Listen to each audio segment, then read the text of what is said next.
Olá, muito boa tarde. Fazemos esta tarde de quarta-feira um apontamento especial aqui no Porto Canal para dar conta do que é que está a acontecer neste momento na Ordem dos Contabilistas Certificados aqui no centro do Porto. Portanto, o Porto Canal vai acompanhar hoje durante todo o dia esta conferência da Fiscalidade Norte.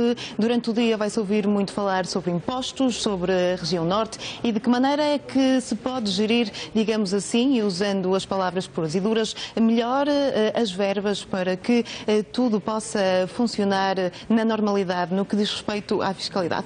Comigo tenho, aliás, Paulo Ferreira. Paulo Ferreira, muito boa tarde. Paulo Ferreira, que organizou então toda esta conferência, um dia longo, mas um dia que está a ser produtivo. De manhã tivemos Daniel Bessa, ex-ministro, que já nos deu um ponto de situação. Paulo, que balanço é que fazes até agora? Sendo embora a parte interessada na matéria, faço um balanço extremamente positivo, quer a intervenção do professor Daniel Bessa, quer a intervenção da responsável pela Ordem dos Técnicos Oficiais de Contas sobre a fiscalidade, foi bastante emblemática sobre aquilo que é a importância deste instrumento, quer para as autarquias, quer para as empresas. E é sobre essa importância que hoje à tarde falaremos. Num primeiro debate, queremos perceber como é que as autarquias usam este instrumento a bem dos seus contribuintes. Chamamos esse debate bem me quer ou mal me quer, justamente porque há aqui uma distinção a fazer entre usar os impostos para melhorar o bem das pessoas, sim, mas de que forma? Sobrecarregando-as e fazendo com a arrecadação dessas verbas algumas intervenções sociais, por exemplo, ou diminuindo os impostos que as autarquias aplicam às pessoas para libertar, digamos assim, os seus orçamentos. E para as empresas, sobretudo da região Norte, que é a grande região exportador, o grande motor das exportações do país, que hoje é cada vez mais fundamental, a aplicação criteriosa desse instrumento de política fiscal pelos governos é absolutamente decisiva. Ouviremos falar disso hoje de tarde. Hoje de manhã a intervenção do professor Daniel Bessa foi desinquietante no bom sentido e deu lugar a uma série de perguntas das pessoas que estão aqui a acompanhar a conferência bastante interessantes. Portanto, até agora o balanço é altamente positivo, eu diria.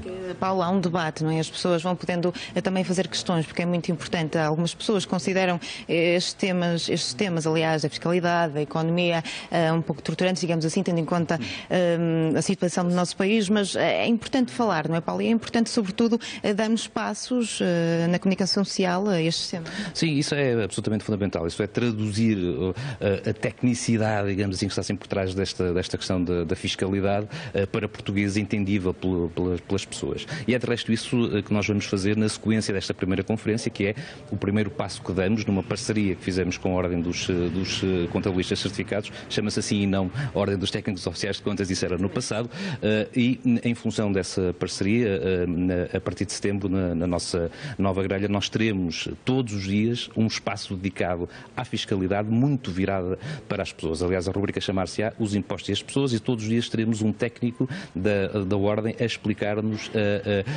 como é que os impostos são importantes para nós, como é que podemos lidar com eles, como é que devemos lidar com eles, que tipo de informação é que é absolutamente decisiva e fundamental para que os nossos bolsos, eu diria, fiquem um bocadinho mais libertos e livres desse peso brutal que todos sentimos da carga fiscal que existe em Portugal e que hoje é fruto das circunstâncias e da crise e do passado recente absolutamente assustador, não é? Muito bem, aqui Paulo Ferreira a levantar já um bocadinho da ponta do véu do que é que se vai passar na nova grelha, quando iniciarmos a nova grelha em setembro, a dar lugar então, como dizem muito bem, nestes assuntos, a economia, a fiscalidade, onde se possam debater estes temas com algum à vontade. Bem, aqui na Ordem os trabalhos vão continuar durante a tarde toda e o tema da tarde será então mais focado para as autarquias e é aqui que eu dou as boas-vindas ao autarca de Braga, Ricardo Filho, muito boa tarde.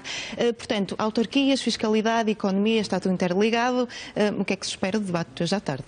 Eu acho que será um bom momento para demonstrar essa espécie de angústia com que os autarcas, como gestores, têm que lidar de, por um lado, obviamente, quererem recolher o máximo de recursos possível para poder desenvolver as várias políticas, as várias iniciativas e, obviamente, que esses recursos emanam em grande escala das receitas fiscais que são cobradas aos municípios e às instituições, mas, ao mesmo tempo, também terem consciência que, com cargas fiscais mais ligeiras, podem ser mais amigos e mais socialmente responsáveis, estimular, por exemplo, políticas de apoio à natalidade, de apoiar famílias numerosas, no caso concreto dos cidadãos, ou, por outro lado, de ser também um fator fator de competitividade dos territórios no que diz respeito à atração dos investimentos e à captação de novas empresas e à geração de novos postos de trabalho. E, portanto, neste difícil equilíbrio entre a necessidade de financiar as atividades do município e, por outro lado, de utilizar a política fiscal como um instrumento de competitividade do território, naturalmente cada autarquia aqui também terá a oportunidade para dar o testemunho de como é que isso é feito em cada um dos concelhos. Presidente, saindo um bocadinho do tema das autarquias, vamos aqui abordar um tema que também foi falado durante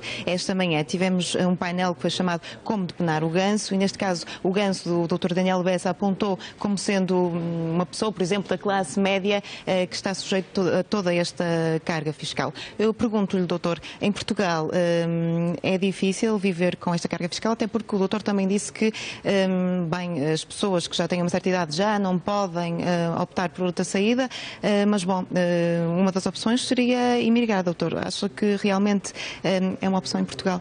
Eu acho que a imigração pode ser uma oportunidade individual, mas não pode ser um modo coletivo. De facto, cada um pode, em função das suas capacidades, encontrar melhores oportunidades de carreira no exterior. Mas eu acho que nós não nos podemos, digamos assim, render a esse desígnio de pensar que vamos entregar o país e vamos deixar de acreditar no seu futuro.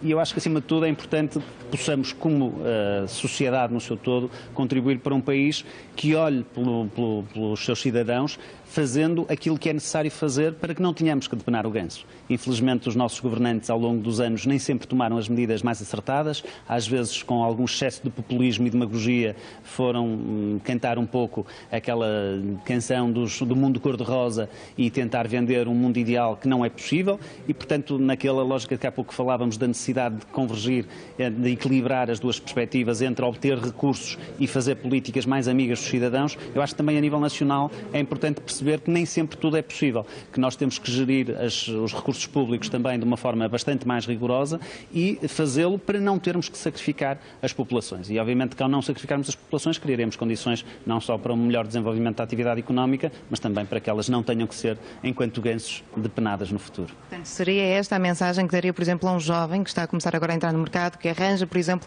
o primeiro emprego e que tem que lidar com toda este background, digamos assim, toda esta carga de impostos em Portugal? Sim, eu acho que a mensagem tem que ser de esperança, que tem que ser também ele, individual e coletivamente, um agente transformador desse futuro que Portugal merece e que os jovens de Portugal seguramente podem contar que terão aqui. Uma confiança nas autarquias também.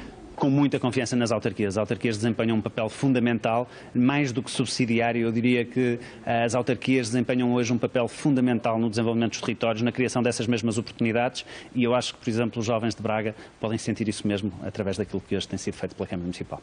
Muito obrigado. Bom, ficamos aqui então com o Presidente da Câmara de Braga a dar conta da ordem dos trabalhos de hoje à tarde. Trabalhos que vão durar durante a tarde toda e eu corro, se calhar, o risco de me esquecer de algum prolapso, mas bem, vamos ter aqui Ricardo Rio, Hermino Loureiro, Jorge Mendes, Presidente da Câmara de Valência, Francisco Lopes, Presidente da Câmara de Lamego e também Inácio Ribeiro, Presidente da Câmara de Felgueiras. Isto tudo moderado por Júlio Magalhães, aliás, Diretor-Geral do Porto Canal. A conferência vai continuar durante toda a tarde. Voltamos a fazer outra intervenção, mas daqui a pouco.